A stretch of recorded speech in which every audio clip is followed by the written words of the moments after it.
मंगल मूर्ते सद्गुरु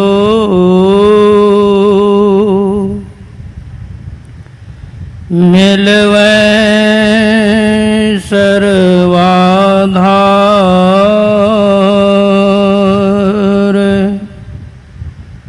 मंगलमय मंगल करन बिनवो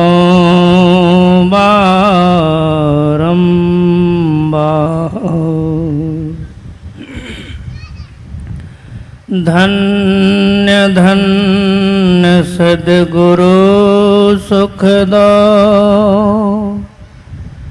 महिमा कहे न जाय जो कुछ कहो तुम्हारी कृपा मोते कछु न बसाओ। परम पूज्य परमाराध्य श्री सद्गुरु महाराज के पावन श्री चरणों में साष्टांग सादर समर्पित मंचस्थ पूज्यपाद गुरुजनों के श्री चरणों में कोटिशः नमन। सम्माननीय साधु समाज, धर्मानुरागी संवेद समादरणीय सज्जन वृंद, सत्संग प्रेमी सदात्माओं, आदरणीय माताओं एवं भक्तिमती बहनों, सबों को मेरा हार्दिक नमन है और निवेदन है एक बार उच्च स्वर में सर्वप्रथम जय घोष करें। बोलिए श्री सद्गुरु महाराज की जय। हम लोगों का परम सौभाग्य है कि गुरु महाराज की महती कृपा के तहत साल में यह एक बार ऐसा शुभ अवसर हाथ लग जाता है जिसकी कड़ी में हम अपने जीवन को कल्याण के मार्ग पर प्रशस्त कर पाते हैं।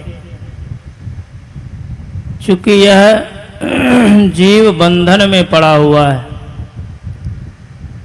अभी के सत्र में हम लोगों ने इसी के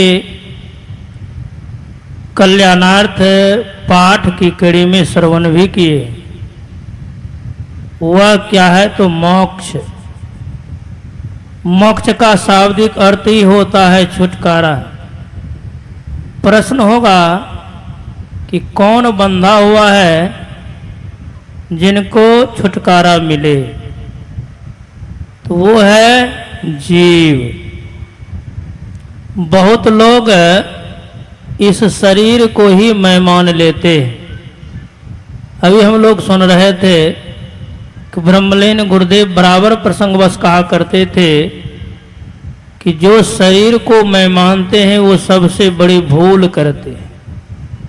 शरीर हम लोग नहीं हैं, हम लोग जीव है, ये हम लोगों का शरीर है और यही शरीर बंधन का कारण भी हो गया।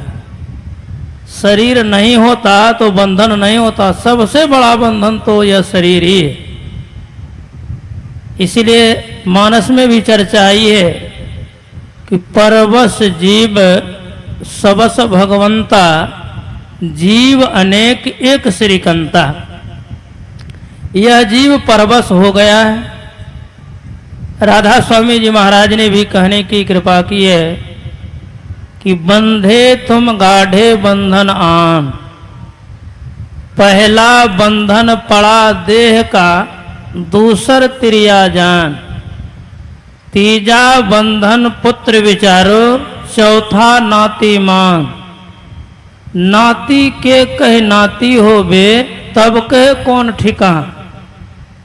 चौलर पचलर सतलर रसरे, तू लियो बहु विधि तान, तू आया छूटन के कारण, तू तो बंधे गढ़े निशान।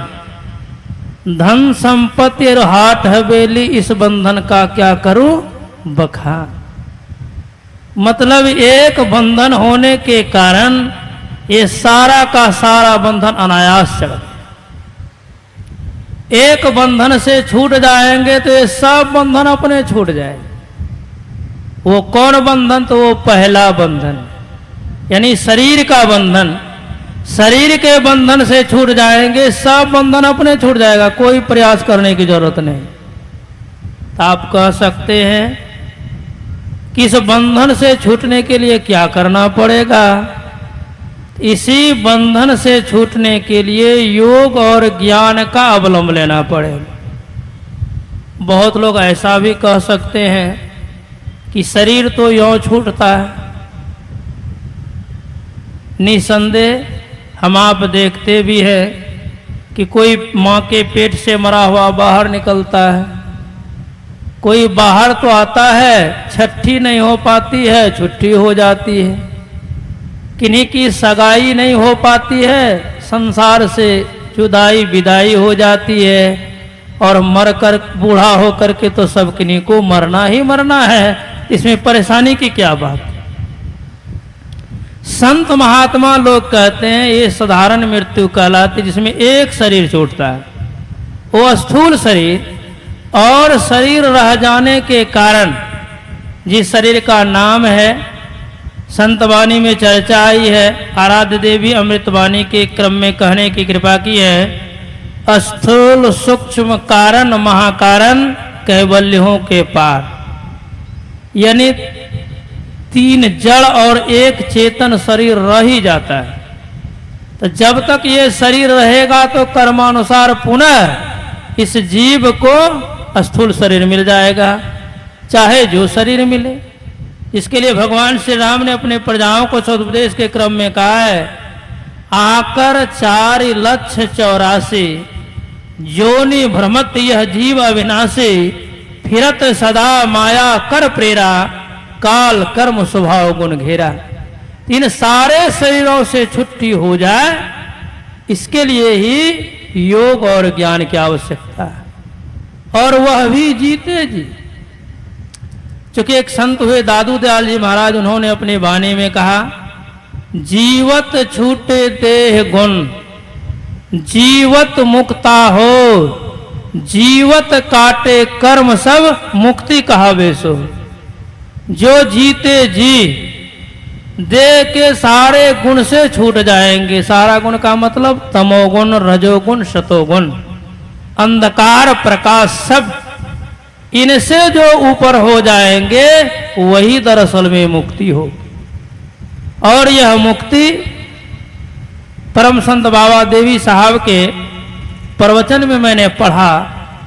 हमारे परमादरणीय स्वामी शाही शरण जी बाबा ने मुझे पढ़ने के लिए चंडीगढ़ में दिया। तो उसमें लिखा हुआ था कि योग किसी सांप्रदायिकता को नहीं कहते, योग वेशभूषा को नहीं कहते, योग देश देशांतर को जाने के नहीं कहते हैं। तब योग किसको कहते हैं?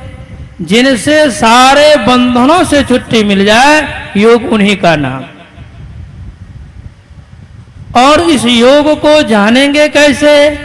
इसके लिए ज्ञान चाहिए। जब तक ज्ञान नहीं होगा तो लोग देखते हैं अनावश्यक भटकन में पड़े हुए।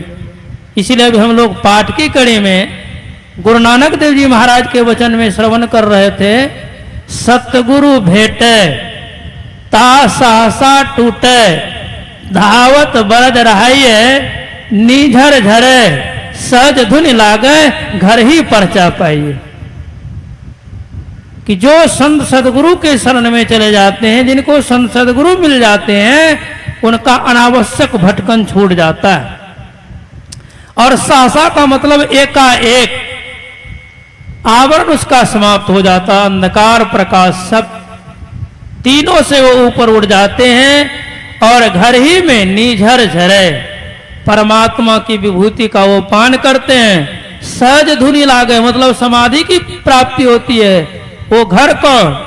जो ईंट खपड़े लादी का बना नहीं, ये शरीर रूपी घर जिसके लिए हम लोग सुन रहे थे कि देहं शिवालयं प्रक्तं सिद्धिदं सर्वदेही नाम, इसी देह को शिवालय कहा गया है, इसी को गिरजाघर कहा गया है, इसी को ठकुरबाड़ी कहा गया है, और इसी में वो अवस्था मिलती है जो समाधि की अवस्था। सहज धुनि लागे कैसे होगा? तो इसके लिए साधना करनी पड़ेगी, साधन विशेष करना पड़ेगा। वो साधन विशेष संत महापुरुष लोग बतलाते हैं। जब तक साधन विशेष नहीं करेंगे साधारण साधन से नहीं होगा। साधारण साधन का मतलब कोई केवल जप करते हैं, कोई जप और मानस ध्यान करते हैं, लेकिन संत महात्मा लोग कहते नहीं, इससे और ऊपर उठना पड़ेगा, दृष्टि योग करना पड़ेगा, सुरत शब्द योग करना पड़ेगा। जो सुरत शब्द योग की कमाई करते हैं, सुरत शब्द की करे कमाई, निज घर जावे ना, निज घर में निज प्रभु को पावे, अति हुलसावे ना। लोगों को खुशी कब होती? जब सब तरह के दुखों से छुट्टी मिल जाती है। वो एक ही स्थान है, वो अपने अंदर में है। इसी स्थान को जानना परमावश्यक है, समझना परमावश्यक है, और इसके लिए अभ्यास करना भी परमावश्यक है। इसीलिए इस अभ्यास के द्वारा जो अपने अंदर में चलेंगे उनको मोक्ष की प्राप्ति होगी, सारे दुखों से छुट्टी होगी। इन्हीं शब्दों के साथ मैं समय अनुसार अपनी वाणी को विराम दे रहा हूं, क्योंकि मुझे भी पूज्यपाद बाबा के द्वारा 10 मिनट का समय कहने के लिए मिला था। या तो मैं मन संचालन का कार्य कर रहा हूं, मन संचालन का भार है मेरे ऊपर, फिर भी आदेश था, इसीलिए सावधान रूप में मैंने आप लोगों की सेवा की। अब इसी को विशेष स्पष्टीकरण के तहत हम लोग पूज्यपाद बाबा लोगों